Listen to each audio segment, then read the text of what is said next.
What is affordable housing all about? I mean, who's it for? I mean, people need a home to live in. I guess you'll find out very quickly because the show starts now.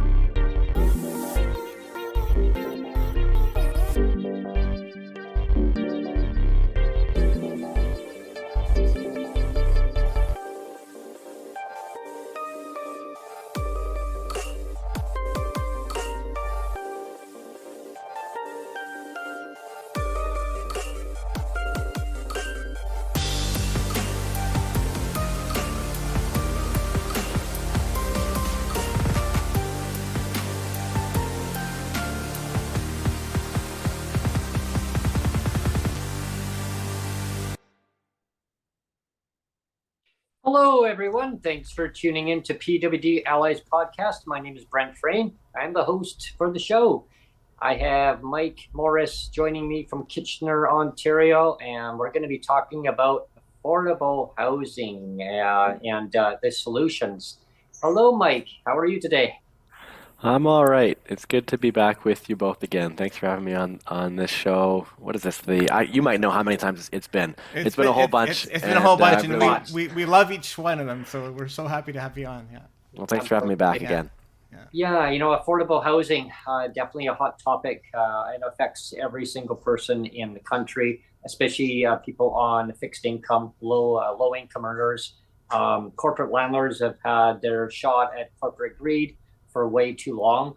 I can relate to that because I rent from a corporate landlord and I've had my hurdles dealing with affordability, trying to find another place to move to. Well, the corporate landlord doesn't want to drop the price down, only $80. Well, I mean, would you rather have it rented or not? And so that's what I'm dealing with, the hurdles, trying to find affordable housing. It is impossible in Canada. I can tell you, like in my community, if you look back in the last 20 years or so, since 2005, we've seen rents double, while at the same time, the Ontario Disability Support Program has remained pretty much the same. Mhm. So, folks with disabilities who were in a tough position 20 years ago, when the cost of groceries and housing, again, when it comes to rents, have doubled, it means that that same person is so much further behind when the income supports haven't kept pace with the rising cost of living, and housing is where it's most pronounced. And so it's just gotten so much where you might have the numbers, Brent, for BC, and I imagine it's somewhat similar to the experience of folks with disabilities here in Ontario and in my community. Yeah. And it's a big reason why, our advocacy for the Canada Disability Benefit will continue and is important, but it can't be separate from and without advocacy for addressing the housing crisis we're also in.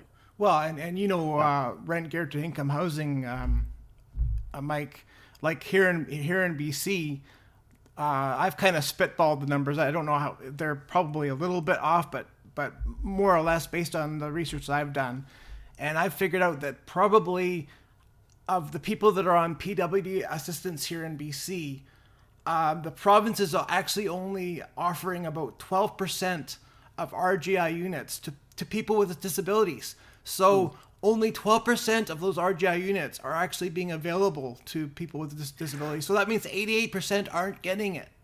Wow. Yet we know that it's 40% of those living in poverty are folks with disabilities. So I guess it's a double injustice where the rates of poverty are so much higher amongst folks with disabilities, but those who are getting access to the housing we need are disproportionately not serving those who might need it the most. And so that's why my team and I have been looking at and have put forward a new motion to try to address this issue. Well, let's Well, talk. especially, Let's yeah, talk about yeah, your bill. Let's talk about your yeah, bill, Mike. yeah, especially with the ones that are living in market housing, paying the market rent. I mean, they don't have access to, the rent geared to income. But yeah, Yep. that's definitely talked about your bill there, Mike. Well, I guess you mentioned earlier, Brent, the corporate landlords. That is part of the issue, of course, and Hmm. it's been some time since I put forward a motion that would have taxed some of those large corporate investors appropriately. We could then use that money to build more of the affordable housing that we do need. And so I want to be careful. There's not like there's one silver bullet. Yeah. But one of the issues that housing experts have been raising for some time now is where funds are getting directed for so-called affordable housing. And in particular, I've been sharing the research of Carolyn Weitzman, who wrote a paper just a few months ago looking at the details of some of these funds. I'll share with you one of them as an example. So it's called the Affordable Housing Fund. It's got $15 billion allocated to it. But for someone to qualify to build under the Affordable Housing Fund, there are only criteria that require affordability for 30% of the units that are built. Yeah. So right off the top, 70% of the units that are built in this so-called affordable housing fund have no criteria at all. That's amazing. But then it gets worse, because for the 30% that do have criteria, the criteria used isn't using the definition of affordable housing that the federal government has, which is a maximum of 30% of a person's income can go towards housing. Instead, this so-called affordable housing fund says that for the 30% that do have criteria, that criteria is that it has to be no more than 80% of median market rent. Because there are some corporate landlords right now, like I've run against 8 of them right now, on top of my head.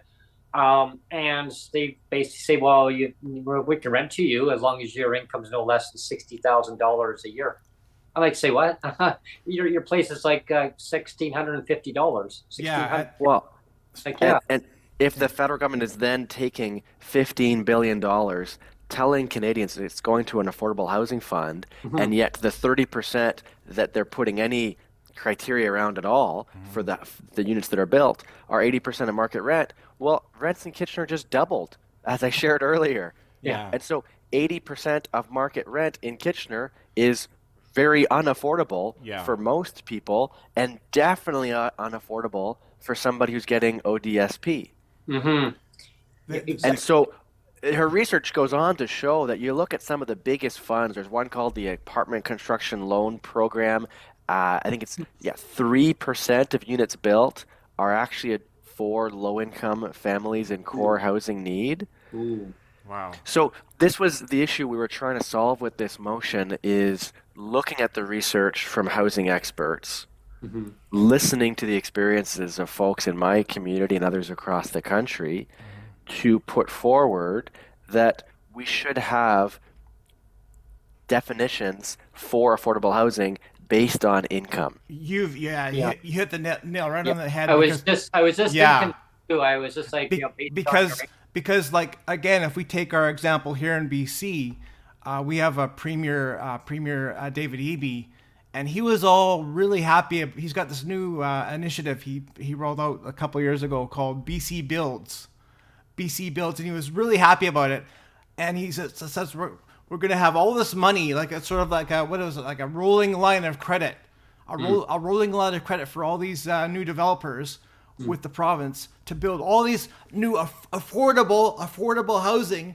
Well, there was some units that they built in Vancouver, and the affordable rents or the affordable prices of I mean, they were like $3,500 a month or $4,000. Is that affordable? Is that affordable? Yeah, that's the question. For who, though? Like, for who? For who is that affordable? That's actually the exact same question that Professor Weitzman asks. Yeah. Who are we building these units for? Yeah. I mean, somebody like a multi-billionaire. I mean, or is it somebody on ODSP or PWD across the country, whatever province they're in? And that's the thing is, people just want a place they can call a safe place they can call home, that they can afford, and that it's not run down from like a corporate landlord who they just want it as an investment. They don't want to do any upkeep of the building. I mean, that's why you have your annual rent increase every year. right? That money's supposed to be going into keeping the place upgraded, but they're actually using it to give to their stakeholders, their investors, to keep them happy. And then as soon as you move out, they just flip it over and jack up the rent by $900 to $1,000. Now, next person comes in, oh my gosh, like now the rent's really high, and they just change the lock on the door and maybe give it a slap of paint, and there you go, it's all done. And I guess the question I have for you, Mike, is about affordable housing. Should it be geared to the individual or the household? Well, what we're calling for in Motion 170 is that they'd have two income-based definitions. One for deeply affordable and one for affordable. That's a great idea, And the deeply affordable would say those who are making between 0 to 50% of the median income in that community. Okay. And then affordable would be those making between 50% to 120% of the median income in that community. And if it's an individual, then it would be based on that individual's income. The way CMHC currently uses definitions, and this might be something we need to talk about, is it would be household if there are more than one person in that household. Which I know with the CDB, we continue the advocacy to look at the individual's income and not the household's income. Yes. Here, it'd be looking at least to make sure that that income definition is applied across the board, that you'd have a deeply affordable and affordable as the income-based definitions. They'd be clear, they'd be consistent for all programs to build so-called affordable housing.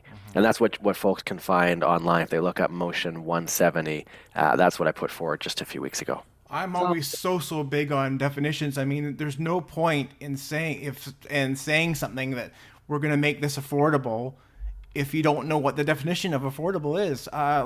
Like for example, we did a podcast. It was a while ago called Boondoggle. I have a thumbnail. It just says Boondoggle on the thumbnail, and talking about the housing issue here in BC. And again, we talked about the median incomes for the average BC person. We're not even talking about you and me, Brent, in legislated poverty. We're talking about the median incomes for the average BCer is like $70,000. So even at $70,000, you're not going to be able to afford $3,000 or $4,000 rents. No, and that's the problem. And I've run against that with the places I've looked at. Just curious to find out, can you rent there? I mean, or what is your income requirements? And some of them are wondering, like, why am I asking that question? I feel, well, because I might be a potential tenant. I might want to rent there. Like, one place said you needed $84,000 in order to rent there, and the rent was $1,825. I said, well, that's more than a whole PWD check. PWD. Yeah, persons with disabilities. Oh, okay. Well, if you're interested, you can always apply. And it quickly hung up the phone on me. Well, wait, that's discrimination, right? Well, and I can give you some numbers from here in Waterloo Region. Yeah. So a person on ODSP, their shelter allowance is $556 a month. If you're working full-time, making minimum wage, well, if you have 30% of your income going towards rent every month, 30% of that person's income, that is what, would be affordable housing for that person, would be $905 a month. But the average rents here in Kitchener is $2,100 a month. Yeah, that's what they are here across the country. Well, same here too, for you both, it'd be higher, I bet, in the Vancouver area. And across the country, it's just over $2,100. So if they're going to tie criteria to median rents, when median rents are completely in a different stratosphere than those who are in the greatest need, let alone, folks in between. So many people are just cut out altogether. And that's why it might sound kind of technical to start thinking, we need to talk about the definition of affordable housing. Well, it's not a semantic when that definition is being misused, or these criteria being then applied. That means that those who actually need the housing the most are getting cut out. Exactly. Well, especially if people are actually working at like 2 or 3 part-time jobs, a full-time job, and they're scared if they get sick, if they lose that one of those jobs, now they can't pay their bills, they can't pay their rent, or they have to choose between food or medication or whatever it may be. There's a problem in society where affordability, I mean, people should have the foundation. That should be a basic human right of just housing. Housing, you should have that. And if you can't have that, there's a problem, like a huge, huge problem. Yeah. We had a couple of questions in the lead up to you knowing that you were going to come on the show, Mike.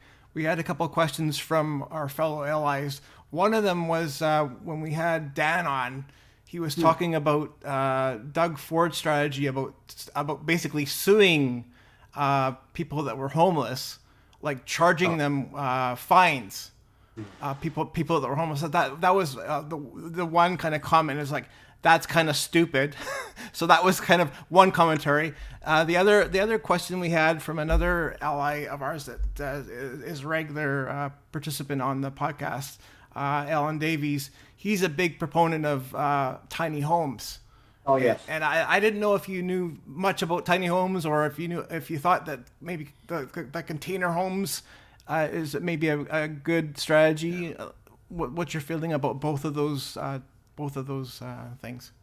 Well, we need a lot of different solutions being made available for folks. If you think back to the 1970s when 40% of all housing starts had federal assistance attached, and today it's some small fraction when only 3% of the total housing stock is social housing.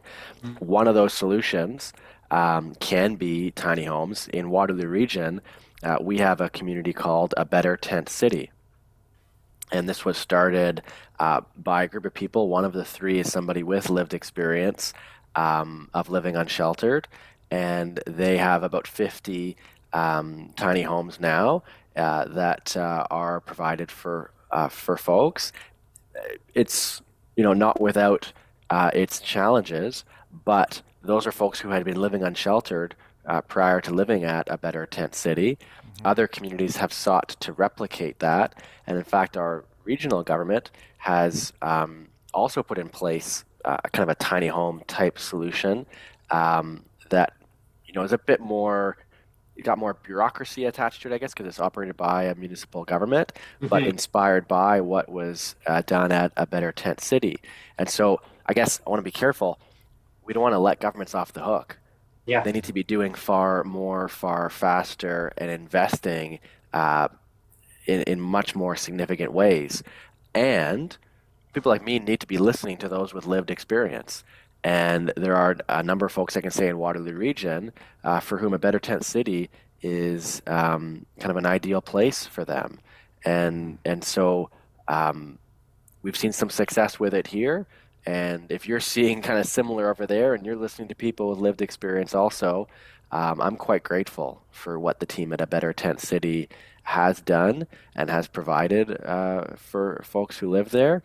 And certainly I know the demand in our community, I don't think I've shared these numbers yet, but the number of people living unsheltered in Waterloo Region, it tripled from 2018 to the point in time count that was done in 2021. From just over 300 to over 1,000. Wow. It's totally it's so devastating. But then they did the most recent one just a few weeks ago, and it almost tripled again, from 1,000 people living unsheltered to just over 2,400. And that's only those that there's so many who are living unsheltered and might not be counted.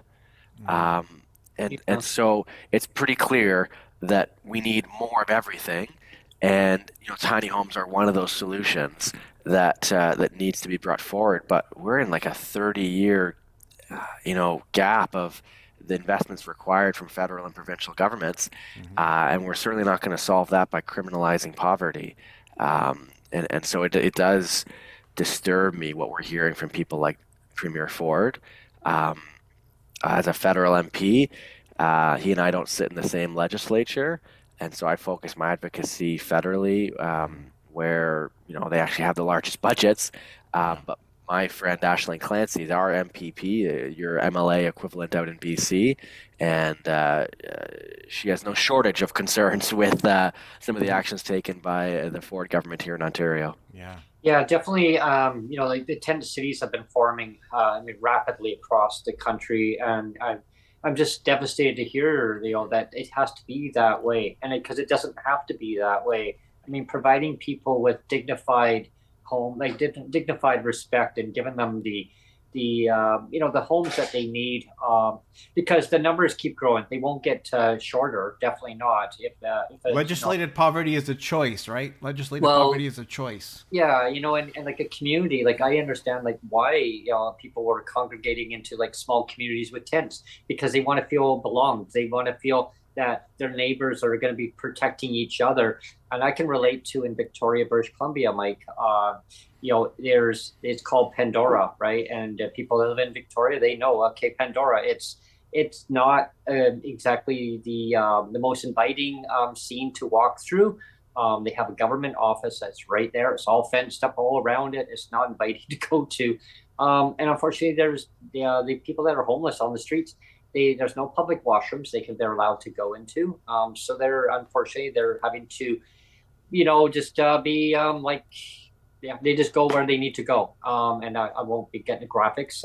It's sad. It's really sad because it doesn't have to go that way. I did speak to a couple people just about 4 days ago, and I talked about this on the podcast about that. But I'm going to mention it to you though, Mike.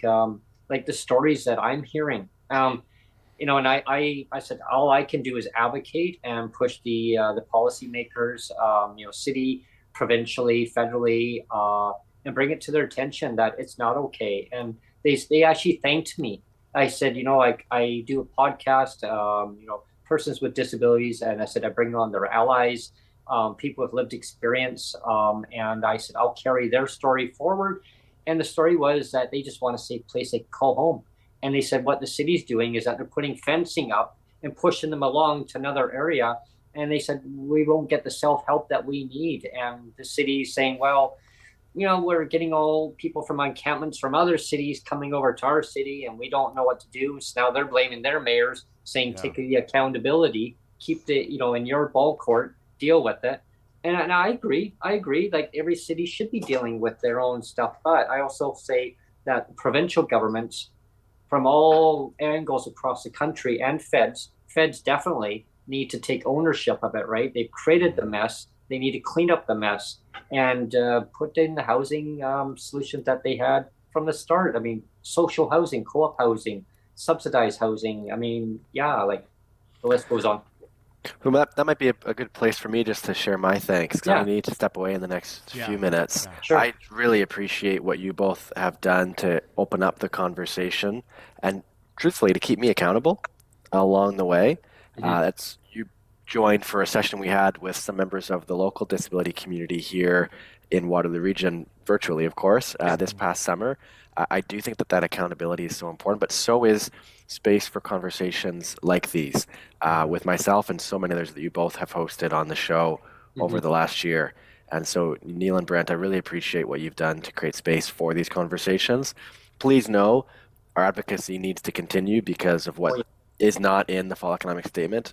We do not see the disability benefit fixed in that document. It remains to be below the poverty line. And so with the last gasps of this parliament that remain, I don't have a ton of, I don't want to give false hope. It's not functioning particularly well. And the advocacy remains to be so important. And that's what I'm going to continue to call for, both leading up to and now afterwards, is for them to fix the Canada Disability Benefit while also addressing the housing crisis in much more substantial ways. But I really appreciate you both for, just having conversations like these that are so important. I'm glad, Neil, we got at least to a few of the questions from folks as well. That's good. And I wanted to wish you a Merry Christmas as well, Mike. Yeah. Best of the season to you. Yeah. I want a very, very Merry Christmas to you, Mike. It's always a pleasure having you on the podcast. And Mike, I got some really wonderful news for you, though. I mean, you would be quite delighted to hear this. I've shared this before with Neil. Neil knows what's going on. But we're going to be expanding our advocacy in February this coming year, 2025. Jeff Leggett, Sonia, and myself are going to be making our way out to Ottawa on February the 4th. And our petitions are going to be read in the House of Commons. So we're going to be there for a couple of days. Well, would love to see you when you're in Ottawa. Please let me know. That's really exciting. So glad to hear. They've got some seats set aside for us in the House of Commons. They're going to be reading petitions E5047. That was mine and Neil's petition, and then there's another one that Jeff. The Spider-Man one. Yeah. So they're going to be reading. Laura Collins is going to be reading it out, and Alistair McGregor. So it's going right on. Cheers, I'll watch for that. Yeah. Happy holidays to you both and to your listeners too. Thanks. Take care. Thank you, Mike. Thanks for coming. Yeah. You bet. Bye. Bye.